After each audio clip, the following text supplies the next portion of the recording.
Bonjour à toutes et à tous, petit cours facile d'astrologie avec aujourd'hui comment définir une tendance au pessimisme sur un thème astrologique. Alors n'hésitez pas à liker la vidéo et à la partager si vous le souhaitez. N'hésitez pas non plus à visiter mon site pour y découvrir les consultations, mes livres parus et la boutique ésotérique. Alors voyons aujourd'hui les principaux significateurs et configurations astrologiques à surveiller pour déterminer cette tendance au pessimisme. Alors, en tout premier lieu, on s'intéresse à la dominante planétaire, car cette tendance est accentuée lorsque nous avons une dominante peu harmonieuse, Saturne-Lune, Saturne-Mercure ou encore Saturne-Vénus. Puis, on s'intéresse aux signes du Capricorne, du Scorpion, de la Vierge, ainsi qu'aux Gémeaux. Alors, ces signes sont plus critiques, introspectifs ou lucides. Le Capricorne est lucide, mais souvent méfiant et prudent à l'excès. Le Scorpion est intense, il peut ruminer ou voir l'ombre partout. Et la Vierge est critique, autocritique et anxieuse. Le Gémeaux, quant à lui, est aussi critique et mal aspecté. Il peut être pessimiste. Alors ensuite, on regarde Saturne. Alors Saturne, c'est la planète du réalisme, du doute, des limitations et de la peur, alors bien qu'il apporte aussi structure et maturité. Alors, un excès de son influence est propice à se tourner vers le pessimisme, surtout bien sûr s'il est mal aspecté. Alors Saturne angulaire, donc en maison ou conjoint à la 1, la 4, la 7 ou la 10, apporte son influence. Il en sera de même s'il se trouve en maison 3. D'autre part, il faut étudier ces aspects. Alors, des dissonances entre Saturne et le Soleil apportent une baisse d'énergie vitale, un manque de confiance, ce qui incite davantage au pessimisme. Des dissonances entre Saturne et la Lune refroidissent les émotions et peuvent amener un sentiment d'abandon. Avec Mercure, ce peut être des pensées noires et une tendance à voir le pire.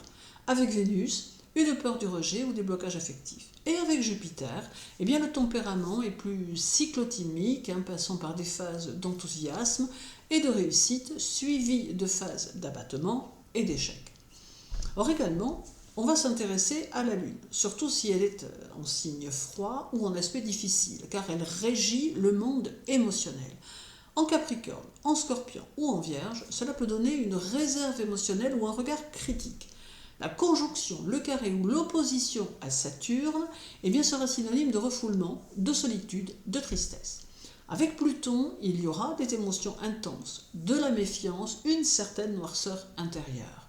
Et enfin, si la Lune est en maison 8 ou 12, nous aurons intériorisation, susceptibilité, mémoire douloureuse. Puis, on portera de l'intérêt à Mercure, qui, s'il est affligé, apporte du pessimisme mental. Alors, affligé par Saturne, on aura des pensées rigides, du pessimisme et de l'anxiété mentale. Affligé par Neptune, on aura de la confusion et une tendance à l'angoisse. D'autre part, Mercure en signe de terre, surtout le Capricorne, et sous des mauvais aspects, peut accentuer cette tendance au pessimisme.